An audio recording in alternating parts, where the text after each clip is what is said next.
இன்று மாசி மாத சங்கடஹர சதுர்த்தி.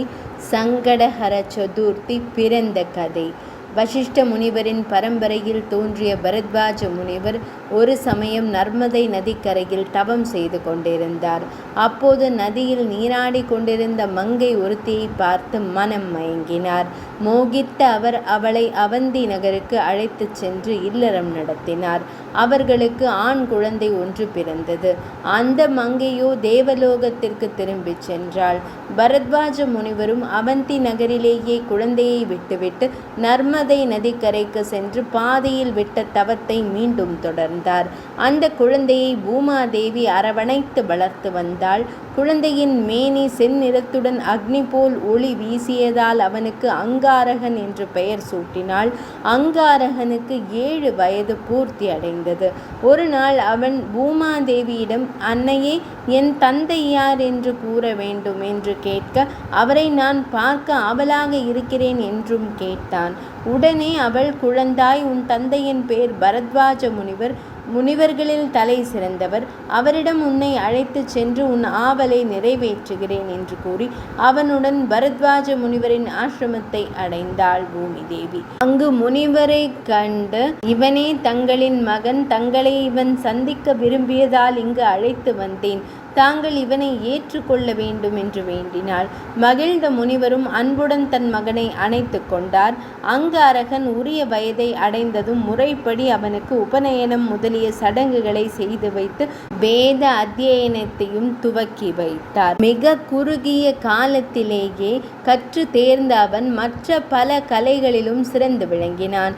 ஒரு நாள் தன் தந்தையிடம் அங்காரகன் தான் சர்வ கலைகளிலும் வல்லமை பெற விரும்புவதாகவும் அதற்கேற்ற வழியை காட்டும்படியும் வேண்டினான். தவத்தை காட்டிலும் சிறந்த வழி எதுவும் இல்லை. அதனால் நீ விநாயகரை குறித்து தவம் செய் என்றார் பரத்வாஜ முனிவர். உரிய மந்திரங்களையும் அவனுக்கு உபதேசித்து அனுப்பி வைத்தார்.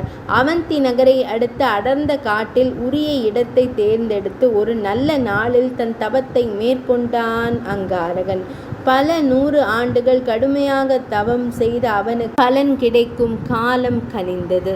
மாசி மாதம் கிருஷ்ணபக்ஷம், அதாவது தேய்பிறை சதுர்த்தி திதி இரவு சந்திரோதய காலத்தில் அங்காரகனுக்கு தரிசனம் தந்தார் விநாயகர். அவரின் பாத கமலங்களை பணிந்து அவரை பலவாறு துதித்து போற்றினான் அங்காரகன். இறுதியாக, விக்னேஸ்வரரே, தங்களிடம் நான் சில வரங்களை பெற விரும்புகிறேன், அருள் புரியுங்கள் என்று வேண்டினான். அங்காரகனே, உன் கடும் தவத்தால் கட்டுண்டேன். விரும்பும் வரம் எதுவாக இருந்தாலும் தயங்காமல் கேள் என்று விநாயகர் திருவாய் மலர்ந்தருளினார். லம்போதரரே, நான் அமிர்தம் அருந்தி அமரனாக ஆசைப்படுகிறேன். சர்வ மங்களமான உருவத்தோடு தங்களை தரிசித்த என்னை அனைவரும் மங்களன் என்று அழைக்க வேண்டும். அது மட்டுமல்ல, இந்த சதுர்த்தி நன்னாளை அனைவரும் கொண்டாட வேண்டும். இந்நாளில் தங்களை வணங்கி வழிபடும் பக்தர்களின் துயரங்களை நீக்கி அருள வேண்டும். மேலும் என்னை வணங்கும் அடியவர்களுக்கு செல்வம் அளிக்கும் கிரகமாக நான் மிளிர வேண்டும் என்ற பல வரங்களை வேண்டினான் அங்காரகன். கனிவான பார்வையுடன் நோக்கிய கணபதி, அன்பனே, நீ கேட்ட அனைத்து வரங்களையும் தருகிறேன். அத்துடன் என்னிடம் நீ அனுகிரகம் பெற்ற இந்த சதுர்த்தி நாள் சங்கடஹர சதுர்த்தியாகவும் போற்றப்படும்.